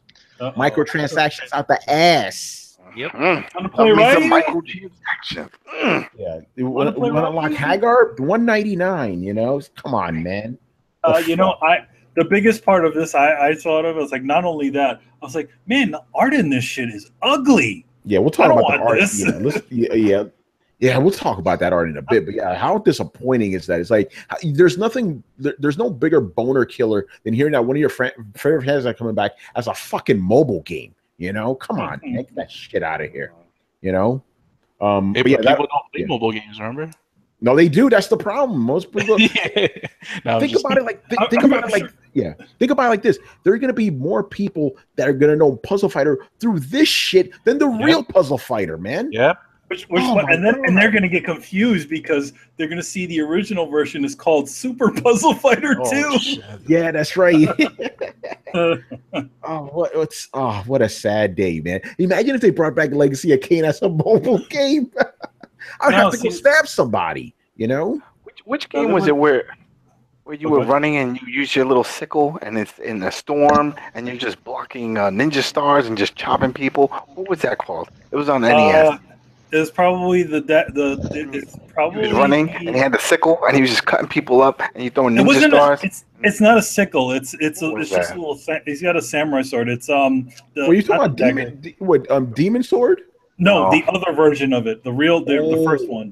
Not the first one. Yeah. The legend of Kage. That would make a very good mobile game. Because you don't have to do much, you know. You just tap and then just keep tapping, and he's just swiping and throwing ninja stars. Yeah. So, man, go ahead, go rant about the art. Oh my god, that's freaking ugly ass art. It's just this lousy ass generic CG. People who don't understand how to make like those super deformed characters. I was just looking at the old Puzzle Fighter game. I was like, man, those are really cute looking characters. I'm like, these look like fucking mutants with huge heads. It's horrible. Somebody said, they showed a picture of Ryu and they're like, Ryu looks like he's about to go eat Eren and Mikasa. He looked like a Titan, fucked up. Yeah, they have like this just weird look. It looked like they didn't bother. I don't know. It's like just call up the old fucking Capcom artists. They know how to do this shit. If you had a whole department of amazing artists, they're all gone. And now your games look ugly. I'm serious. I really don't even like the design of the new Street Fighter games. It's just ugly looking. Bring back Aki Man. Call up Aki Man. He's still there. I watch his ass on Twitter. But it's not just the 2D guys, right? This 3D art is terrible. Like Marvel vs. Capcom Infinite. They look terrible. The new Puzzle Fighter game is a 3D game. Yeah. No, I'm saying the 3D artists too suck. They're just ugly looking things. Yeah. Like even the Marvel vs. Capcom, before they decided to fix everybody's faces, everybody looked like a bunch of Cro-Mags. It's just ugly looking games that they make now. Which is crazy. Capcom used to make the best looking games back in the day. That was the thing about Capcom. It was like the style was always the thing that kind of. The style of their games always shine, even through with their game design. So they had really nice looking promotional art, and the game looked really nice. But now it's just like these kind of generic looking characters. Like they showed these new the new Street Fighter 5 characters. I'm like, wow, these guys I don't give a shit about. Like they're not. There's like an Egyptian lady that they're showing now. I can't remember her name. I mean, you can obviously tell the new. These new characters because they just don't have any real anything to them. They're just kind of, oh, okay, here we go. It's an Egyptian lady who dances when she walks. Why is it that all these like new Street Fighter characters look like leftover Darkstalkers characters? Yeah, they kind of do. We're like, what is up with that, man? They kind of do. Yeah, very disappointing news. By the way, quick shout out to my man Fergus Mills. Like, you know, he's fellow Coalition alumni. I don't know if he writes for the site anymore, but he said in the chat earlier that he's been listening to Throwdown in his car for the past 2 years, and we keep him awake and from killing himself, you know, driving off a cliff or something, you know. So okay. I'm glad we keep you alive. You know? Thank you. You're welcome, man. Yeah, Fergus is cool. I played like some Destiny with him back in the day, you know. So we've been around. But yeah, Puzzle Fighter, Capcom, you fucking it up. Trash, bullshit. Oh, on top of microtransactions, all this shit, you're gonna give us this janky art? Fuck out of here, man. I would have accepted the bullshit art if it was at least on a console or something, you know. No, yeah, if it was a full game. Yeah, man, don't get me started. Bullshit, man. He's bullshit, Mr. Davis. You know? All right. By the way, I hate the new YouTube layout. It looks fucking stupid. What? Yeah, like it looks like there's stuff missing. I don't know. Yeah, like to check the time, I gotta hit share and shit. Yeah, and it blocks the chat. Yeah, I need two windows open. It's bullshit, man. It's bullshit, Mr. Davies. Yeah. Anyway, man. Since I'm surprised we ran through all this shit quickly. That's good. So let's get into what games we've been playing, and I'm gonna go right to Brett first. I know he wants to tell everybody about his potential game of the year now. Brett, get in here, man. What now? I said, motherfucker. I said. No, I heard. I'm fucking with you. Yeah. So I've been playing Absolver a lot, way more than I should. I've already had 2 nights where I'm like, oh shit, the sun's coming up. The game is amazing. And I'll say this: when I say it's amazing, it's not going to be for everybody. It's been off to a rocky start. There's been server issues. There's some lag issues. It is not the most polished looking game in the world. It has a very cel shaded kind of simplistic art style, but the game has a lot of character. What's that? Can I ask you a question? Are you playing on console or PC? I'm playing on console. Okay, cool. That's all. Okay, yeah. Why? Random. I'm sure we'll run at a higher FPS. You know why, Tony? You know why, Tony? Yeah, but you know Brett doesn't play multiplayer games on PC, bro. Yeah. Hey, if console games don't work day one, then hey, whatever. They're having the same problem on PC. It's not just console, or it's not just people. Oh, PS4. Is that so? Yeah, the best I've been able to figure out is there's been much more of a strong reaction to this game than people anticipated, and from playing games online from many MMOs at launch on PC, there's always a rush for the servers, and they oftentimes have difficulty handling the load. So this is actually something that I've seen more on PC, but I'm expecting to be somewhat the same thing here because I have an easier time getting online when I'm not during peak hours. So this game is, made by a small team. It is definitely an indie game, but one of the reasons that I absolutely love it is I've been trying to explain to people what this game is like. And there's not really a great way to explain it's like this game or it's like this game because it's very much its own unique thing. It shares elements with other games, but it feels very much like they went back to the drawing board. And they did. I've read an interview where, they basically said they wanted, they came to the drawing board with several ideas. And one of them is combat should be a dance, fluid movement is key, customize your moveset, and then they just kind of built a game up around there. So it wasn't, we're going to start with Assassin's Creed and go in this direction from it. So the game kind of harkens back to, I was talking to Tony about it earlier, I was like, remember when games each felt kind of different? Like each game had its own unique personality, not just like, oh, I have these powers in this game, but each game was its own individual entity that felt distinct and different from other games. I'm getting a lot of that with this game. And because it's so hard to fit into a genre, it's very difficult to say. Some people will say that there's not a lot to do in this game. That it's got a very short Story mode, there's like 10 bosses to beat. Maybe takes you 4, 5, 7 hours, depending on how fast you want to go through it and how fast you want to level up, how many moves you want to find. But then there's the other side of, well, if you look at it like a fighting game, that's actually quite standard. You know, that you have 10 main opponents, and then once you're done, you either beat the shit out of other people, your friends, or NPCs. So much like a fighting game, it has a lot of the same restrictions on it. It just happens to be placed in open world where you move from fight to fight. So there's no loading screen, there's no jump around, there's no, ready, fight kind of thing. You just wander into an area and there's a guy sitting under a tree who proceeds to get up and whoop the ever-living shit out of you. I also really, really enjoy the combat deck and the stance system. For those of you that played Jade Empire, this will feel actually very similar in the way that you chain together combos and then jump to a different stance, which allows you new sets of combos, etc. And there's just the rabbit hole that you can go down to. You can go clockwise with your combo stances. You can go counterclockwise with your combo stances. Like I was telling Chris, you can leave an entire stance completely unused out of your combo chain until you use an alternate attack, which throws you into that stance.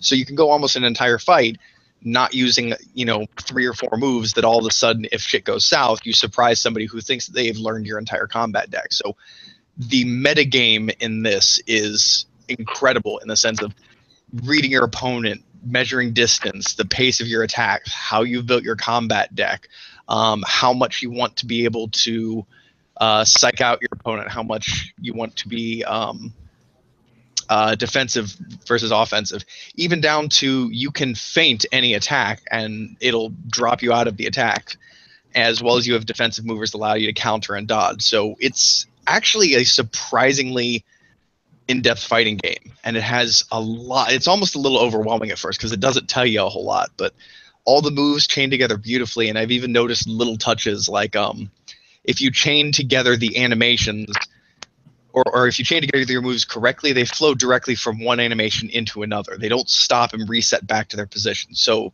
for instance, like let's say you're throwing a right elbow. Well, if you throw a right elbow followed by a left punch, the person's going to throw their right elbow, tuck it back, and then go into their left punch.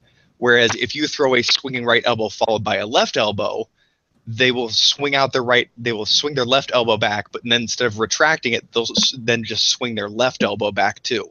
So you skip an entire portion of move animation if you fluidly build your combo systems together. So you want to make a style that's very much like a dance, and something that you can hone in on and get a good grasp on your own timing and how each thing moves into each other. My personal one is I've got a counterclockwise rotation with variable move sets and a heavy hitting alternative block that automatically moves me into my next stance of combat. So I can go into a combo routine and then skip out entire chunks of combos and replace them with other bits of combos. So that's how I've been enjoying playing. I just finished my beat the last boss last night. I have the very end game tower thing to do. I beat my last Mark 1 last night. So all in all, it's not a huge game, but it's got all the beautiful parts that I really actually do love about Dark Souls, in that the community is fantastic.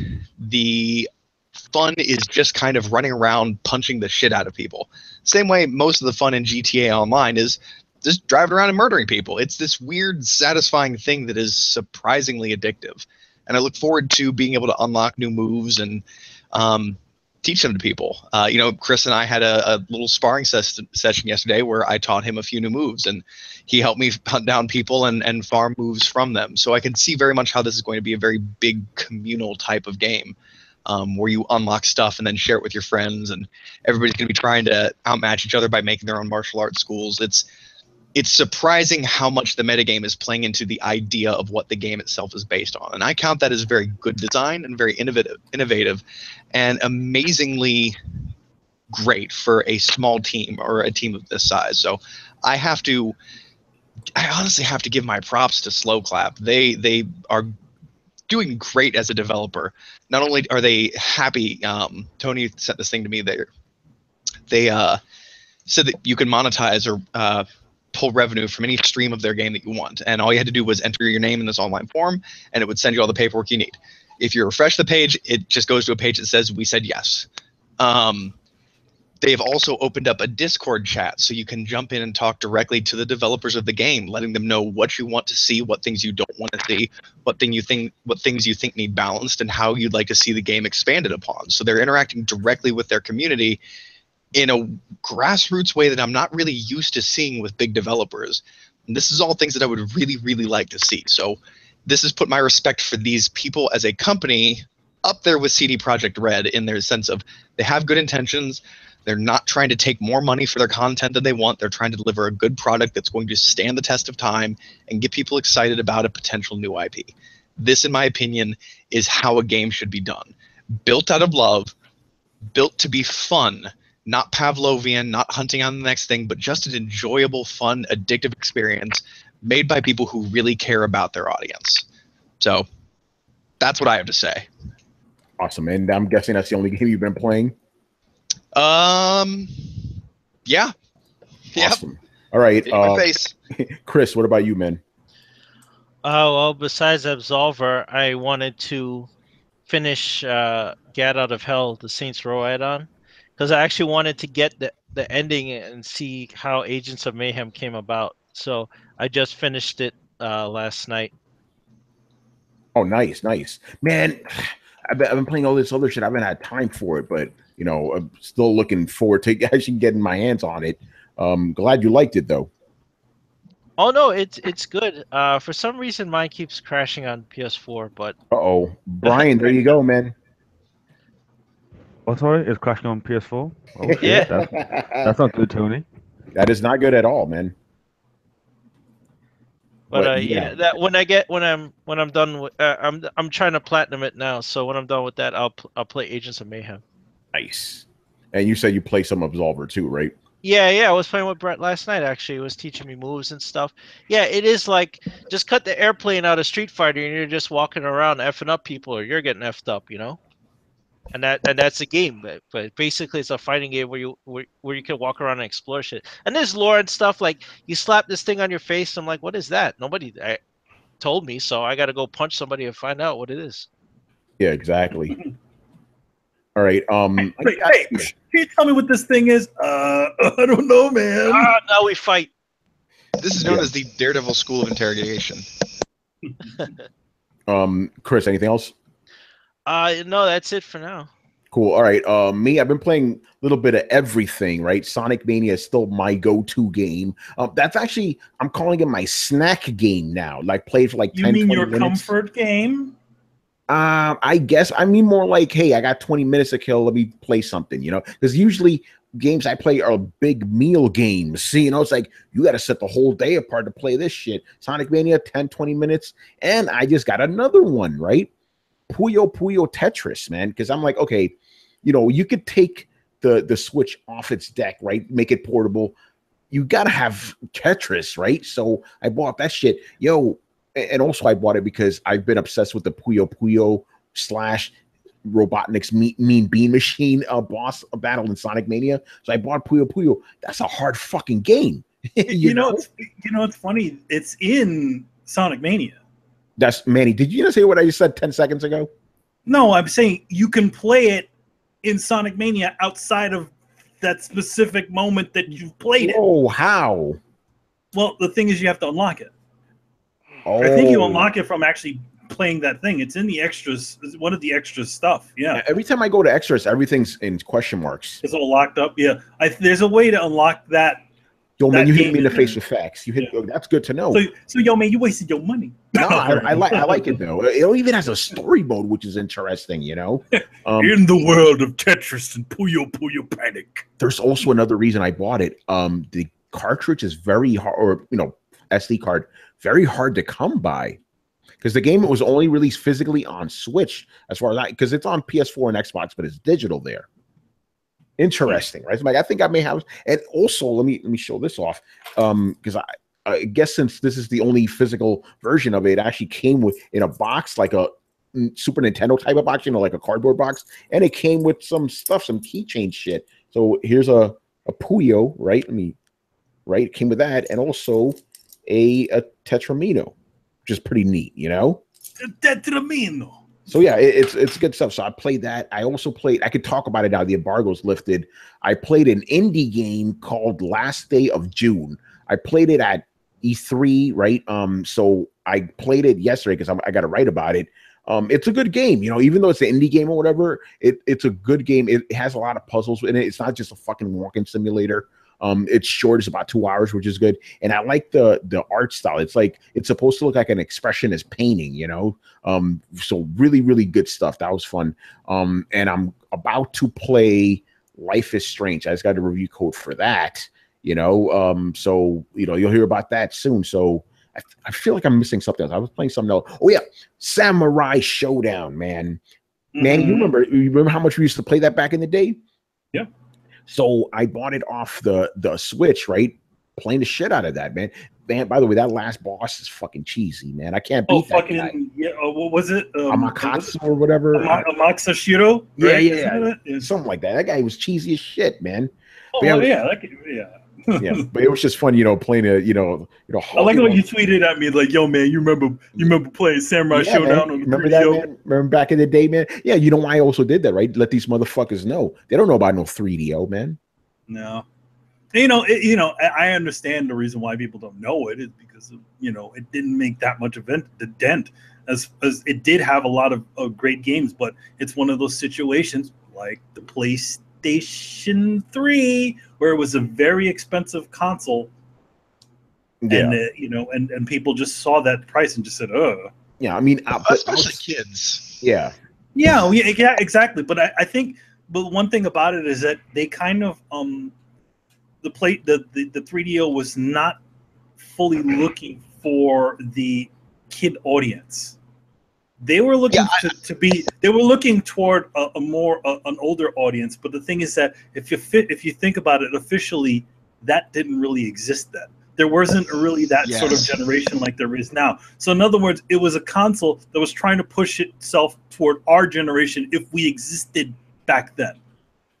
That's a great way to put it. Yeah, we exist because we grew up on these things, and so now like we are seeing the first wave of adult gamers, which is kind of weird why the industry is still feeling itself out a little bit. But you're absolutely right. It was a game console made for adults when there wasn't a whole lot of adult gamers yet, because they weren't taking the medium seriously enough for them to be producing quality content enough for them to be taking the medium seriously.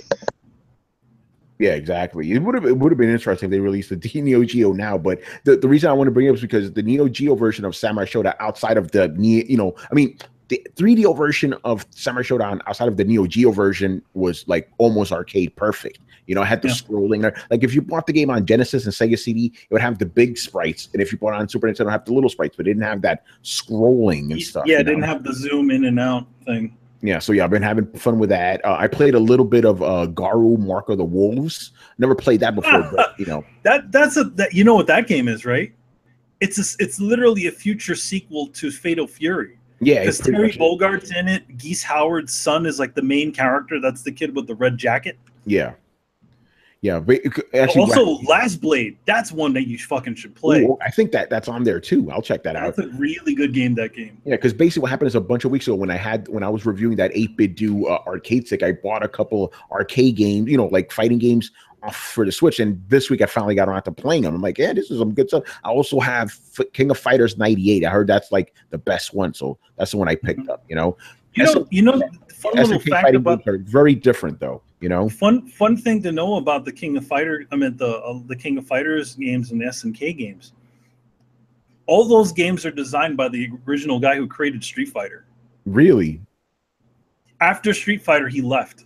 After Street Fighter 2, he left and moved to that kind of makes sense, And the other thing I want to bring up is like, because back in the day, I didn't have any money and shit, so I stuck with Capcom games. So I couldn't buy the SNK games, but I always had respect for SNK, man. So it's good that I'm able to go back to them now. Them and Capcom, they were the kings of the, as far as like 2D sprites and shit back in the day, they were the fucking gods, So good stuff. Like and seeing some of that, like especially for Guru Mark of the Wolves, that game has some really, really nice animation. It still looks good, dude. Till this day, I love it. Sonic Mania and a bunch of other stuff. Good time for gaming, right? Manny, did you get to play anything? I've been playing a little bit of Hellblade in there, here and there. You know, the one thing about what's difficult. I forgot. I played Uncharted. I did a stream. I totally forgot about that. Yeah, it's on our channel. I saw it. Yeah. I actually didn't watch all of it because it was. Spoiler. You know, I didn't get to. I know the game's short, but again, I've had all these other games to play that I had to stop playing Uncharted. So hopefully, I get back to it before Destiny 2 comes out. But yeah, totally forgot about Uncharted. Uncharted's good. Anyway, Manny, go ahead. You've been playing Hellblade. It's Hellblade's a little bit of a difficult to play because it's not because of the game. The game is actually really easy to play, but I feel like the because I play it with headphones. I feel like the voices are so fucking intrusive. It's almost like having somebody talk to you while you're playing a video game. Except, Backstreet Driver gamers, like games, the gamer, in other words, like the person telling you, "Oh no, go that way." It's like, shut up. But I like it. It's a cool game. Huh? I guess that they succeeded then in what they were trying to do. Like, because that voice in your head that is annoying. Oh yeah, because it's supposed to replicate that idea of that she's obviously has mental issues. So she hears voices, she sees things, stuff like that. So there's always that question of the things that you're seeing, are they real or are they not? I do like that idea. So, but it's a very. What was that? So what happens if, let's say, you're somebody who does have voices in their head, and then they're playing this game? Now you got double voices. Like, what if the voices in your head are arguing with the voices that it hears in the game? This is not me. It could probably make somebody even more whacked out with all these voices. Yeah, or it would be kind of crazy if the voices in their head start to change to Senua voices like it's in the game. So now you just have a whole bunch of ones just telling you a bunch of shit. Yeah, right. I did like the aspect, but though I feel like the 3D sound aspect of it isn't that great. Because obviously, you probably guys have never seen it, but there's this really cool YouTube video which demonstrates 3D sound. So this guy pulls up it's a box of matches, and then what he does is he shakes it, and it almost sounds like it's going behind your head and around your head, because they have these special kind of mics that have like ears on them, which kind of replicates the sound of that's how you know what's behind you, even though you have two, stereo hearing, is by the sound it makes from a certain range. Those are the same things they used to make Hellblade too. That's the ones that they used to make Hellblade, but I feel like it's not that effective because it really never, the voices, they do appear on each side of you, but they never go to this section, like right behind your head area. Yeah, they don't. It always feels like a little bit, like it almost feels like somebody's standing behind you to your left or right talking to you. Yeah, I like those voices because I felt they were actually very helpful, especially during combat. Yeah, and there's also you kind of learn which voices to listen to and the ones to ignore. Exactly, because some of them talk shit. Yeah, they're like, you can't do it. You could be. No, you can do it. It's like, okay, listen to her. I did have one. I mean, a lot of people had a trouble with I've noticed with the first puzzle.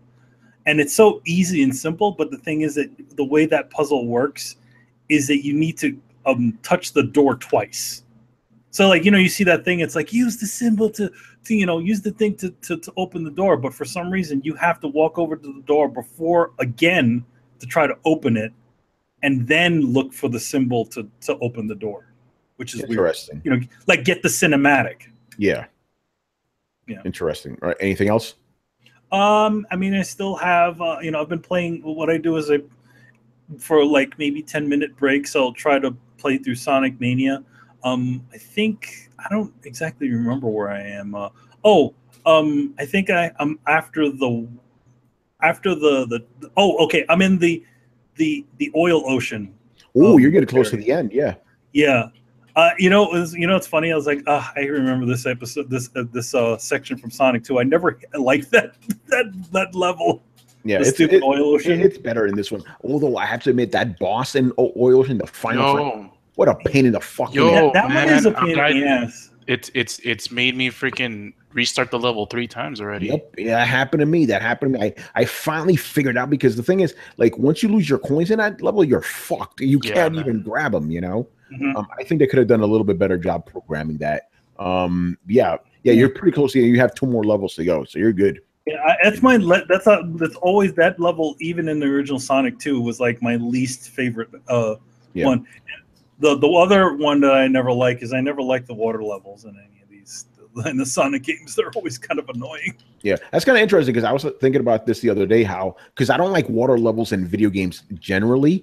I do like them in Sonic, you know, which is odd, because, you know, you have that weird time limit with the bubbles. But the thing is, because I remember when I was a kid, I was like, oh my God, he breathes underwater, because I was always weirded out. Even as a kid, I'm like, how is Mario breathing underwater? It made no sense to me. So I like the fact that Sonic could, like, he needs to breathe, you know? That made more sense to me. Just like Eco the Dolphin, you got to get him air bubbles and stuff, you know? Nowadays, I'm like, yeah, I could probably do away with that. But when I was a kid, it was like the greatest thing ever, you know? I always thought it was interesting, but I never liked it because it always added this extra bit of stress that I didn't like, you know?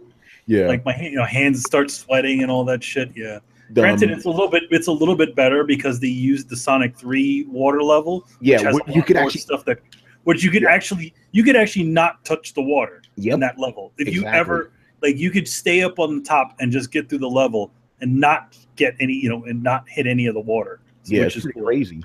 Sonic 1, it forced you to do that underwater shit. Yeah. Sonic 2, a little bit, not so much, but then, Sonic 3, you could just stay up top the entire time if you wanted to, or you could stay underwater the entire time if you wanted to, you know? It's pretty interesting. I just hate that part where you're just waiting for the fucking bubble to come. You're just sitting there. Yeah. I'm like, ugh! And then after you die, the bubble goes. Yeah, I hate that shit. All right, Carlos, man. I already know what the first one's going to be. Heroes of the storm.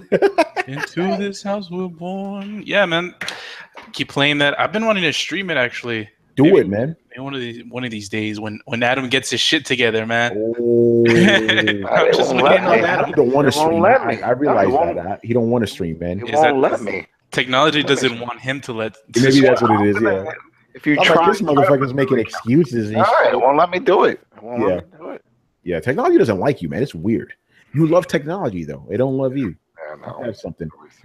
Anyway, Carlos, what else have you been playing, man? Besides the storms. So other than that, I've been playing Sonic Mania. I'm still like where Manny is, man. I'm in that oil level, and I still can't freaking beat it, man. It's just the boss, and it's not that the level is hard. It's just the boss. It's like weird. God, yeah. Because like what you said, like you lose your coins and you're screwed, man. Because it's hard to get them when like it hits you. Yeah. My only suggestion is, don't worry about those 2 tentacle things. Focus on the main thing in the middle, you know? Try to kill that thing as fast as possible. The thing is, also have to make sure that you don't drown. Yes. Oh, yeah, I that was what happened to me. It's like I didn't realize that you could jump on the water because like it seemed like as soon as I touched it, I died. Yeah, no, you don't die instantly, but if you stay there too long, you will die. Because I'm like, what the fuck is killing me? I'm like, oh, I'm drowning in the stupid oil, you know? By the way, in the oil ocean, I do like the fact that if you have a fire shield, you'll set all that oil on fire. Yeah, man, that shit's pretty sick. I wish I had that fire shield during that boss battle, dude. That'd be insane, you know?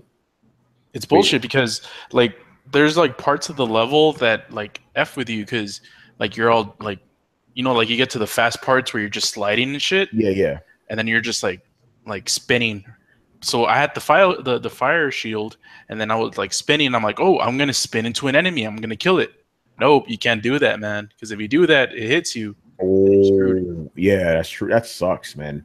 So I'm playing a little bit of Sonic Mania, and I actually went back to Uncharted 4 Among Thieves, man. Oh, man. Yo, I never beat the game. What? Wait, what? Yeah. The fuck? Horrible. That's I know.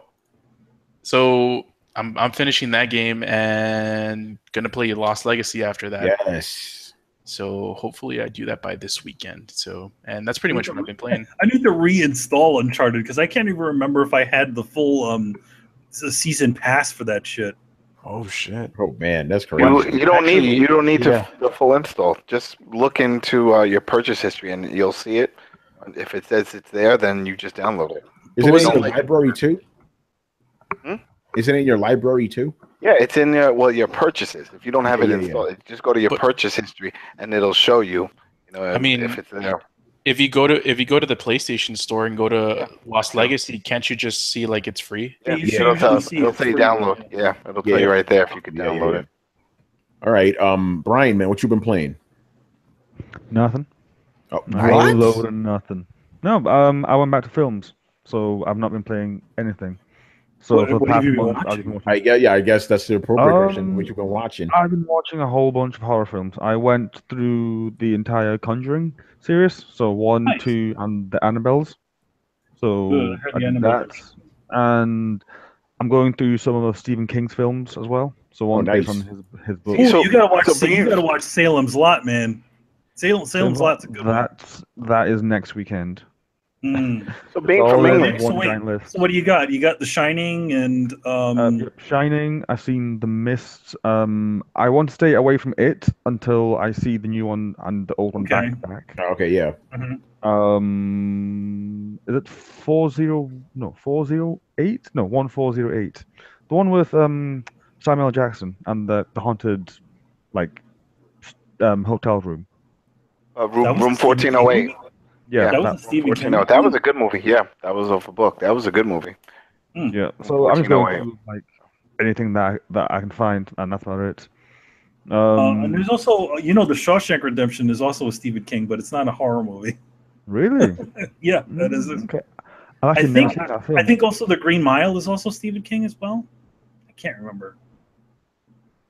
I will find out more. But yeah, that's what I've been watching, and also I've been watching a bunch of TV shows, mostly Stranger Things, before hopping into Westworld sometime next week. And then the only game I really plan to play right now is Infamous Second Son. All right, my man. Because PlayStation Plus is actually having a good game there for free for what seems like forever. Remember this time last year they also had good games, so it takes a year for them to put good games on this shit. They also had that summer as well. It's like, hey, during the whole year, nothing. Summertime, good free games. I'm like, really? Okay. It makes sense in the grand scheme of things of timelines and releases, because okay, during the first couple of months you release your games as normal. During the summertime you release the good games on on PlayStation Plus, and then in the fall you release more third party games. So it's a good strategy. Well, they had some other ones. Remember Resident Evil HD? That was a Plus game. Yes, it was. I think I missed out on that, because I just forgot that month. Yeah, I'm not sure if I have it. I think I might. I can't remember. By the way, was it on all of them? Yeah, random, but since Brian was talking about it, isn't Pet Sematary Stephen King too? Yeah, Pet Cemetery is. Yeah, that's a good movie. Don't watch the second one. That one's. Yeah, don't watch the second one. Watch the first one. What about Moonlight? No. Moonlight is not a Stephen King movie.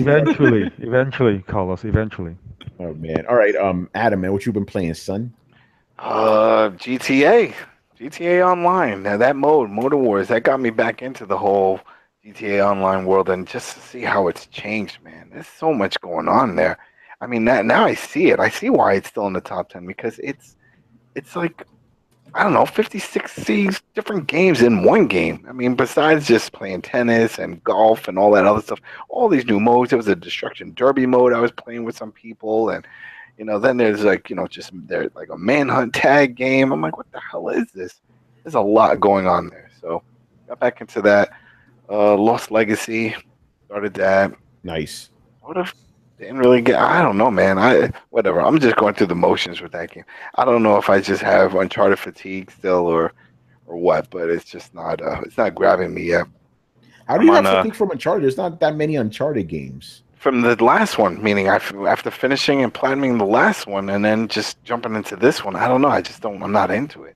I'm just going through the motions. I'm on chapter 4 or 5 or something. Yeah, that's where I'm at. I'm fucking loving it. I'm in the Jeep. Yeah, the Jeep is a pretty large area. I went around. I collected all this shit in that area too. Collecting all the stuff and doing the photos, playing it on Crushing just to get that out of the way. Nice. To get that out, and then what else?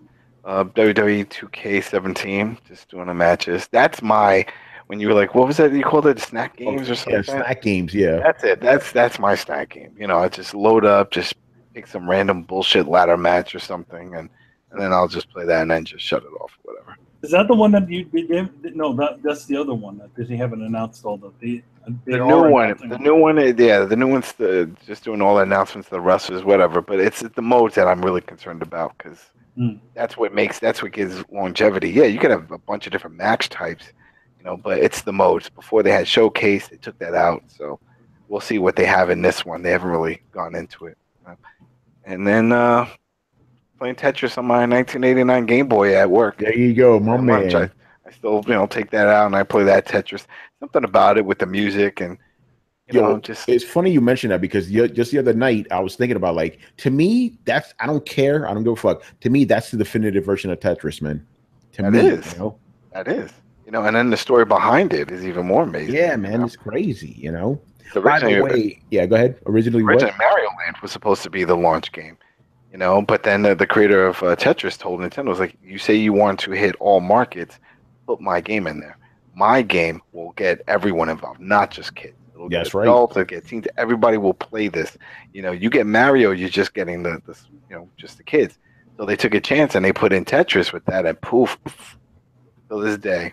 I was playing a lot of Tetris last night. As a matter of fact, like, it got to a point where I purposely died, because it was like, okay, I've been playing this shit for like 40 minutes now. I need to get to bed, because Tetris is not addictive, And by that point, like, the bricks were falling mad fast and everything. But oh man, Tetris.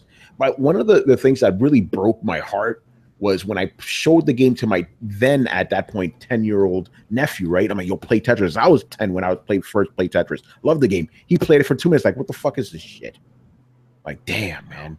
You know what it is. It's the attention span of kids now. It's not. It doesn't exist. The same. Yeah. My daughter, when I give her, I had her play on the Color. I had her play on the 3DS. I put almost all of them in front of her, and it's the hand-eye coordination is what she's having trouble with. Like, even when it comes to Mario Kart and using the thumbs, she's not used to doing it. So she was like, "Why do I have to move this?" Like, she doesn't play any games, and I'm like, man, I didn't even think about that because I've been doing it so long.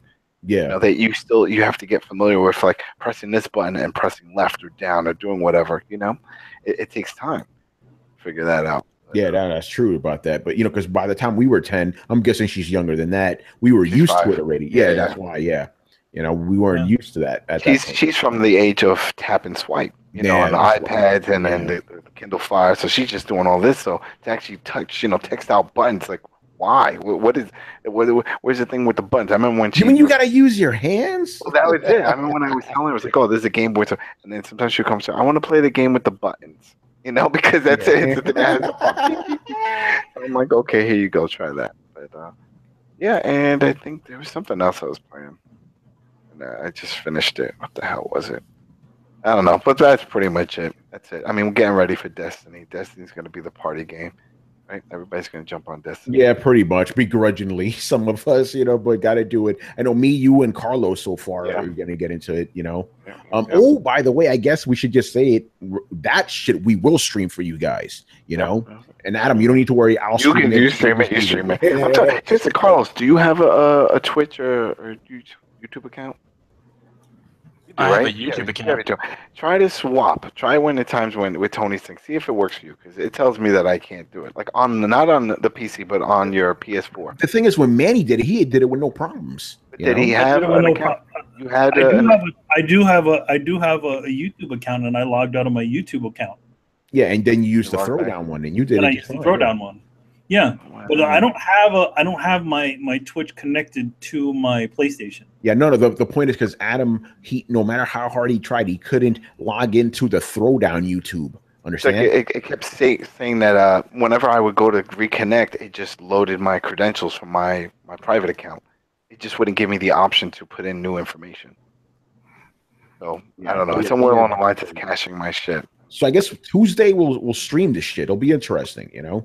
I'll stream the party and stuff, Wait, Destiny 2 is this Tuesday? Yeah, bro. Oh, really? Yeah. I thought it was like the second week of September. Because that's the PC version, probably. Oh, really? Yeah, Destiny's Tuesday, man. Oh, that's right. September 6th. Yep, get ready, man. Just The same day as Knack 2. Yeah, the game of the year, Knack 2. Could you Drive Club? That's it. Drive Oh, Club. nice. Yo, wouldn't it be hilarious if Knack 2 was a legitimately good game? That would be funny as fuck. There is that possibility. There is. You know, they could have learned from their mistakes, you know? But there hasn't been, the one thing about it is there hasn't really been any sort of talk about it. Well, it's, Sony, man. Fucking never advertising their shit, By the way, a little bit off topic. If you guys were watching this video about 5 minutes ago, if you saw my little head down there shaking and I was looking off here, is because on my TV I saw a commercial for Final Fantasy 15. I'm like, oh shit. And then the instant I shook my head is when they said it was for mobile. I'm like, come on, man, get the fuck out of here. What is it called? It's called Pocket, right? That's what they call it? Yeah, it's this weird version of it. It's a game that's inside of Final Fantasy 13. Not 13. Yeah, 15. I know what you're talking about. Bullshit. Anyway, man, let's start wrapping up. So yeah, again, contest people, we are giving away a free, it's not a copy, just the free Sonic Mania Collector's Edition. There's the box right there, and if you want, it's for the PS4, and if you want it, all you have to do is just be a subscriber to Throwdown on YouTube, go over to our Twitter at Throwdown Show and retweet the pinned tweet. That's it. Simple as that. And yes, we will ship this anywhere around the world, so no one is excluded here, people. So yeah, we're gonna be giving this away on the very next episode of Throwdown, which is next week on, what is that, the 7th? Yeah, 7th. So get ready for that shit. That's our 3rd anniversary on the Coalition, and this version incarnation of the Throwdown, which means, well, when did we start? Like 2014, man. 14? Yeah. Crazy stuff. This is a little bit insider baseball, but I think this year we're going to do an extra episode of Throwdown for the holiday, just so we could hit the 4th anniversary with episode 200 exactly. Because what happened is the reason we got a little bit delayed is because we didn't have an episode for 1 week, and that week was E3, so that set us back a week. So we got to do an extra one this year just to make up for it. Next year's E3 we won't have that problem. We're going to do our actual Throwdown during E3. Just to keep the numbers correct. Although I have to figure out what we're going to do with Throwdown your question. We'll figure some shit out. Because again, that's my thing. It's like the numbers need to align. They need to align, and yeah, it'll be the 3rd anniversary. OCD like that. So let me ask you, are we going to do like a regular Throwdown and then our end of the because normally we do our end of the year special kind of in place of our Throwdown, don't we? Oh, no. The last episode of Throwdown we're going to do this year will be the end of the year special, but then we're also going to do that extra thing, the Game of the Year award that we're finally going to unveil. We'll figure all that. We still got a bunch of months and shit. What was I going to say again? I lost my train of thought. Well, anyway, I don't know. We're about to close the show down anyway, so yeah, I guess so. We're going to say Carlos. Start the ball rolling there. Yeah. I was hypnotized by the crickets, man. Like I mentioned in the chat, this year Game of the Year awards is going to be way more compelling than last year. So many more games that could be on our lists. Well, it'll be more compelling because we're actually doing a Game of the Year awards on Throwdown. We've never done one before. I'll be there, but I'll be there. But the thing is that I don't know how much my votes will count because I've only played a few games this year. Yeah, well, remember, just throwing whatever games you have to play because we're not going to get into the sausage making of it, but we're basically going to put a bunch of games together and put them in a tournament style, and whoever wins wins. My name is Mayo. We're doing it bracket NCAA style this year. Yep, it's going to be interesting. So we're probably going to pick 16 games. We're all going to decide on the 16 games, throw them in a bracket, and just go for it. Can't wait. All right, so yeah, that is it right there. Thank you for everybody joining. We had a lot of people watching this live channel. We had 52 at one point. We still got 41, which is more than usual. We should get around 30 and stuff. So I'm glad you guys showed up, man. Throwdown, and big shout out to Fergus because again, he's been a fan of ours forever. So I'm glad you're in the chat mixing up with everybody. Cool. Oh yeah, Stephen O'Brien. Never seen that name. What's up, Stephen? He goes, you could do individual spaces. We were thinking about that, but I think it'll be more fun if we do like a tournament. You know what I'm saying, for the Game of the Year. Yeah, if we're working with extra stuff, that might be the bonus. Like we might tell you our Game of the Year, like what we personally think, but we'd also talked about how a Dragon Ball Z style tournament would be fun. And again, I'm spitballing on air here, and Tony will probably yell at me about this later, but we had talked about the fact that might actually be long enough to encapsulate 2 episodes if we keep you guys in on it, as in if we actually argue this on air. So the first round of all 16 might be its own episode, and then the second half of the tournament could also be its own episode. All shots in the dark. Be interested to hear what you guys think. If anybody has any suggestions, we're always welcome to suggestions and opinions. We like connecting with you guys, so speak up if you have any ideas. We'll hear them. We may not listen to them, but we'll hear them. Yeah, no, for sure. But when we get closer to it, probably beginning of December, then we're going to get you guys' ideas and stuff. By the way, so the final episode of Throwdown for this year will be on December 21st. Normally would have been on the 14th, right? So what's going to happen is on the 28th and the 30th and the 31st, that's where we're going to have the game of the year. We're going to split them up into 2 episodes, right? That's going to work out actually pretty damn well. And then we come back on the 4th in January. Awesome, man.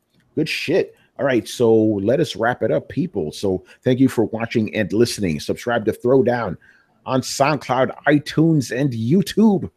Follow us on Facebook and Twitter at Throwdown Show. Links are located in the description below. Once again, our show is Tony Polanco. And tonight I was joined by Emilio Lopez. See you later, guys. Chris Seeley. Hey, take care, everyone. Carlos Romero. Peace out. Brian Manjoma. Go watch Stranger Things. It's dope. Brett Murdoch. I'm on to dominate people with my infamous bitch slap. And Adam Vale. Watch that Lucha Underground. It's coming to an end. And watch that new HBO series, Deuces. What the fuck? Holy crap. Deuces. Awesome. All right, people. We'll see you on Sunday, man. Later. Later. Deuces. Peace. Sundays.